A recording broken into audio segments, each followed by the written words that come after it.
সরকার নির্ধারিত দাম থাকলেও দেশের কোনো জেলায় সেই দামে বিক্রি হচ্ছে না কোরবানির পশুর চামড়া। মৌসুমী ব্যবসায়ীরা বলছেন বড় গরুর ভালো মানের চামড়াও বিক্রি হচ্ছে 200 টাকায়, আর ছাগল ভেড়ার চামড়া নেওয়া হচ্ছে প্রায় বিনামূল্যে। আড়তদারদের দাবি, নানামুখী সংকটে তৈরি হয়েছে এই পরিস্থিতি। দুপুর গড়াতেই খুলনা নগরীর পাওয়ার হাউস মোড় ও আশপাশের এলাকায় কুরবানির পশুর চামড়া নিয়ে জড়ো হন মৌসুমী সংগ্রহকারীরা। কিন্তু বাজারে এসে হতাশ সবাই, দাম গত বছরের তুলনায় কম। 100 টাকা বরাবর, পরে জনগণের পর 1000 টাকা দেবে, 8টা চামড়া 1000 টাকা দেবে। আর ছাগলের চামড়া কোনো দাম নাই, এক এক পিস 50 টাকা করে, মানে ছোট বড় মিলায় এরকম দাম বলছে। ওইদিকে এক একটা চামড়া 50 টাকা, 100 টাকা, 150 টাকা বলতেছে, অথচ 1200-1500 টাকা হওয়ার কথা। তারা বলছেন বড় গরুর ভালো মানের চামড়া বিক্রি হচ্ছে সর্বোচ্চ 200 টাকায়, মাঝারি ও ছোট গরুর চামড়ার দাম মিলছে 50 থেকে 100 টাকা, আর ছাগল ও ভেড়ার চামড়ার বিক্রি নেই।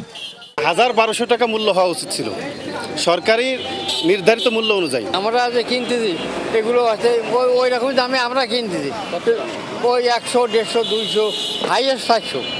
শুধু খুলনা নয়, নওগাঁ, চট্টগ্রাম, রাজশাহী, রংপুর ও সিলেট সহ বিভিন্ন জেলায়ও একই চিত্র।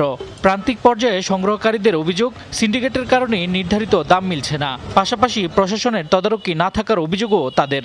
যারা পাইকাররা আছেন ওনারা বলতেছে যে ওনারা লবণ পাচ্ছেন না, বা আগের রেট থেকে অনেক কম মূল্যে আমরা এখন আরো ওনারা আমাদের কাছ থেকে নিচ্ছে। ট্যানারি আলার সিনকেটের জন্য আমরা তো টাকা পাই না, তারপরে দুর্গুণাও টাকা পাই না। সরকারের যে একটা ইয়ার দরকার, যে চামড়ার যে একটা ইয়ার দরকার ছিল, যে এই সময় চামড়া কিনা হবে, কি রেট, কি পরিস্থিতি, এটা কোনো সময় এটা আসেনি। তবে আড়তদার ও ব্যবসায়ীদের বক্তব্য ভিন্ন। তাদের দাবি, ট্যানারি মালিকরা বকেয়া পরিশোধ না করায় সংকটে তারা, সাথে লবণের দাম বৃদ্ধি এবং পরিবহন ব্যয় বেড়ে যাওয়ায় সরকার নির্ধারিত দামে চামড়া কেনা সম্ভব হচ্ছে না। মাল দিই, তারা আমাদের সাথে ভালোভাবে টাকা পয়সার ক্লিয়ারেন্স করতে পারে না। দেখা যাচ্ছে এখান থেকে আরো 5 কোরবানির টাকাও পায়, এমনও পার্টি আছে। ল্যাম্পিং চামড়াগুলো যখন নিয়ে আসতেছে তখন চামড়াগুলো নিচ্ছি না, তখন ওনারা ক্ষতিগ্রস্ত হচ্ছে। চামড়ার ন্যায্য মূল্য নিশ্চিত করতে সরকারের পক্ষ থেকে নানা উদ্যোগের কথা বলা হলেও মাঠ পর্যায়ে তার প্রতিফলন নেই। শামস তাবরিজ উচ্ছ্বাস, যমুনা নিউজ।